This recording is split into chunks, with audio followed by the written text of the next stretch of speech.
and welcome back to Without a Doubt, the podcast. I'm your host, Mad, a cyclebreaker, entrepreneur, and a sprinkle of reality. This podcast is a place where we celebrate living life authentically and organically as ourselves. We're the ones breaking cycles, making waves, and living out their truest versions of who we are meant to be. Talking about money is often considered taboo due to societal norms, cultural beliefs surrounding wealth, income, or even financial status. Most of us just feel uncomfortable talking about our financial situation because we don't want to be judged, feel like we're being compared to, or just, privacy shit. Money is often tied to personal values, your emotions, your insecurities, and it's a sensitive topic for most people. Money talk is taboo because money stems from social, cultural, and personal factors. But why is talking about it so taboo? It's often considered taboo because with the societal norms, the cultural beliefs surrounding wealth, income, and even financial status. Have you ever been invited to dinner and you checked the menu online first to see if it was in your price range?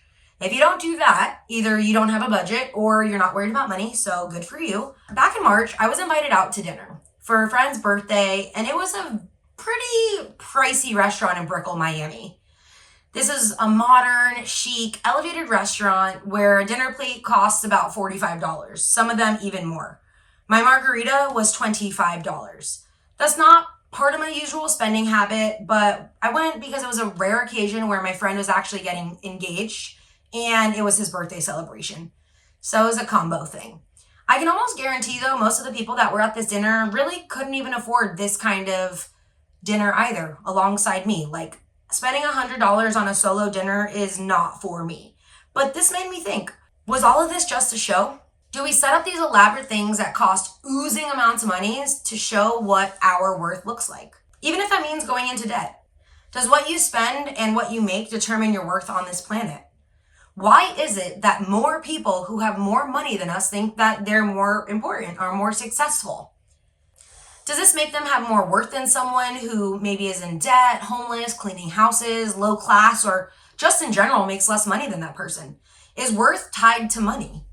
How much you make usually puts you into a bracket of low, middle, or high class. We value people who make boatloads of money and we view them as successful. We usually think that they're happy and we want to know the secrets that they have, how they got there. But what if I told you that what they make doesn't actually determine their worth? I'm not talking net worth. If you want to run around using money to lure people in, you do that. But I think a lot of us low and middle class people find that icky and unpleasant. Worth comes in a few forms, but let's talk about them. The first one was net worth, right? You heard me skim through that. Net worth is literally like your tangible assets, how much money you have in the bank minus whatever you owe, your debt. But then we have inherent worth. Inherent worth is achieved through personhood. The idea that every one of us in humanity has the same worth. Rather, it's your race, religion, gender, health, status, wealth, whatever external factors. We do nothing to earn or gain this worth. It is inherent. And this is on the spiritual totem pole of worth. There's also express worth. We often assume express worth with like our upbringing, parents, teachers, friends. When somebody is clapping for you, somebody's telling you how fucking great you are.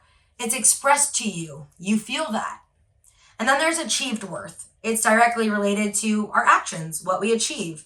It can be measured by our efforts in life, personal development, education, training, completion of different tasks and goals, or even actions taken to just improve our overall situation. All of this contributes to a sense of worth within a broader network of community. That is achieved worth. A lot of times achieved worth, by the way, is often like what we put on our resumes, autobiographies, or even, sadly, the obituary. What you leave here, your legacy. You see how different all of these are? Why is it that net worth is called that? Why is net worth even in there? Why is money attributed to worth? Sometimes I wish I could just go back to the Renaissance times, 1600 BC, and we could barter a piece of art for a loaf of bread, where currency was based on what something was actually worth to you, not a dollar value. Money is usually tied to our worth. It often hinders our ability to do more. If you can't afford something, it's going to be harder for you to attain it. Like college, for instance. If you can't afford it, you can get grants or scholarships, but If you can't, getting a second education is going to be out of the cards for you. That could lead you to less opportunity, growth in companies, or just an overall lack of confidence in any kind of workplace. This leads me to jobs that we consider lower on the totem pole. I put that in air quotes, lower, because I don't view them like this, but I have been in these positions and I felt these kind of ways. Kendra actually used to tell me when she was a physical therapy tech, so many patients would ask her why she wasn't going back to school to be a physical therapist. They couldn't grasp that she was happy at her job, that job wasn't really her end goal. It was like a vehicle for the next job. She was just working there to make money. It was a transition job. So many people there made her feel judged or less than, like she was dumb or lazy. I have shared this story before in another podcast, but I feel like this is so fitting for this. Kendra and I have done some temp work that landed us in super cool jobs, like being celebrity concierges at the Formula One races, but we have also worked other jobs, like working in the retail store at the football stadium. We showed up once with 2 big smiles, ready to work, and instantly we were just shut down and told, stand over there. We just felt like 2 imbeciles who were just told there to stand. I almost decided to clock out and leave, but Kendra, my little angel on the shoulder, was like, yeah, we should stay. You know, she's got all that self-worth. She's like, I can stay here. We're good, because we are badass workers. We do a good ass job. And we decided not to let the manager get the best of us. We were there to collect our money, side hustle. Long story short, after her sidelining us at the start of work, we ended up crushing the night. Kendra and I both crushed our stations, and we were asked to come back and work the next week. But we said no. We know what we can bring to the table. But the manager didn't know or even care at first. She just saw us as someone being lower on the totem pole. We were just a temp worker. She was a manager. But how you treat someone oftentimes is a reflection of your own self-worth. And I believe Homegirl didn't have much, so I can't really blame her. What about people that have crappy cars? Do we think, oh wow, they can't afford anything, they must be so poor? Well, I have a Honda that has about 250,000 miles on it. She's a quarter milli.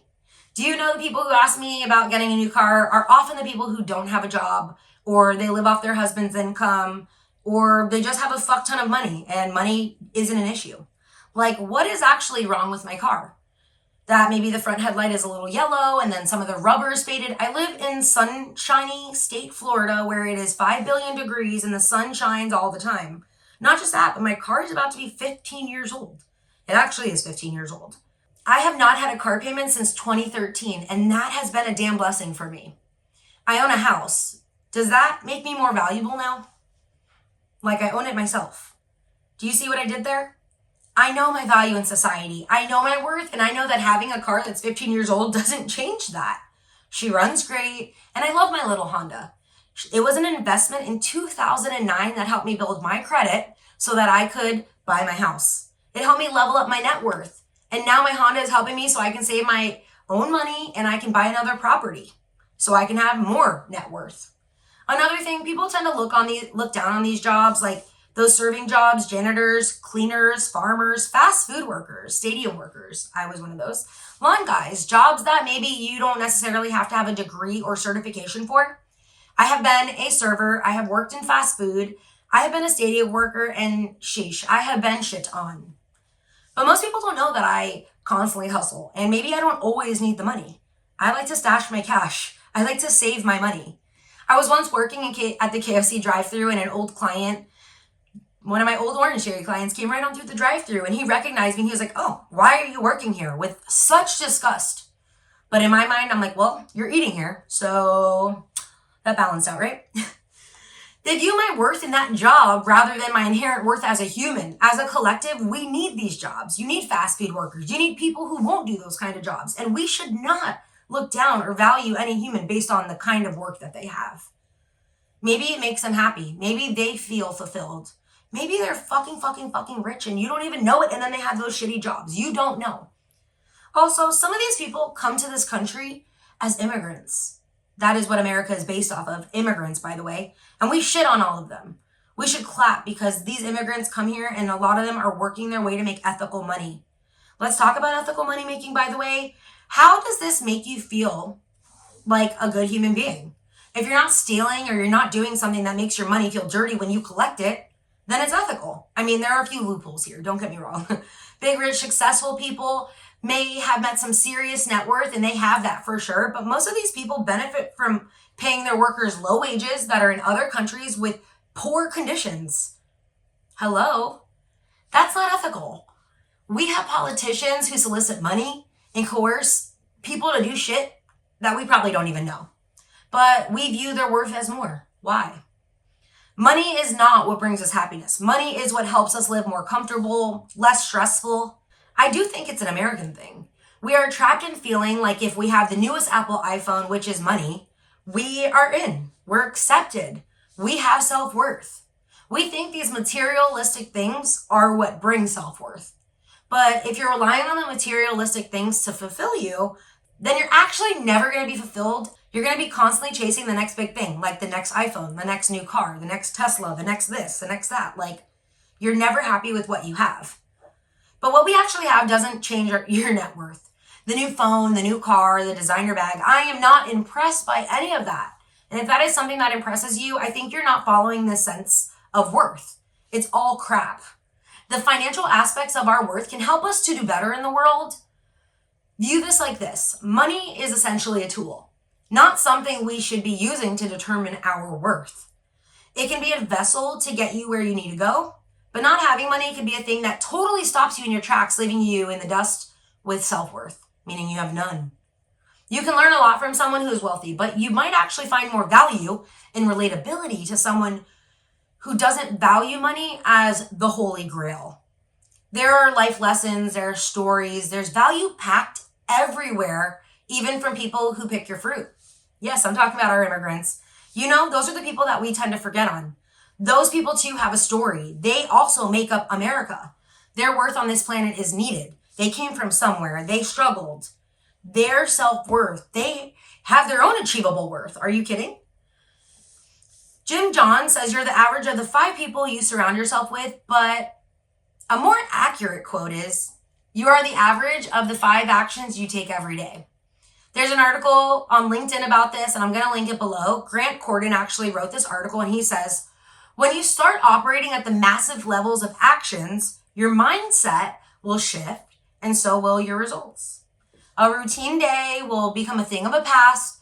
Make a commitment to taking massive action until one day it's no longer an unusual activity, but a habit for you. This, in my opinion, is actually what leads to more self-worth. More possible net worth, too, and definitely more achievable worth. No matter your job, your net worth, your idea of achievable worth, you are worth it. Your bank account doesn't mean shit. How you treat others, the kindness you show, the actions you take to better you.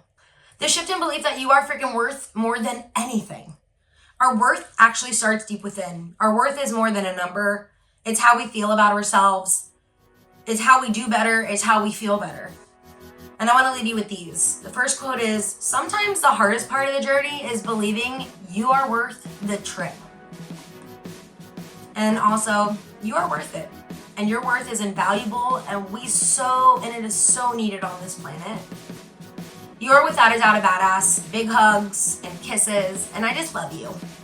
Stay tuned for next week because we've got our final episode of the year, and I can't wait to share what's on the brain. XOXO, your girl Mad. Bye. Bye.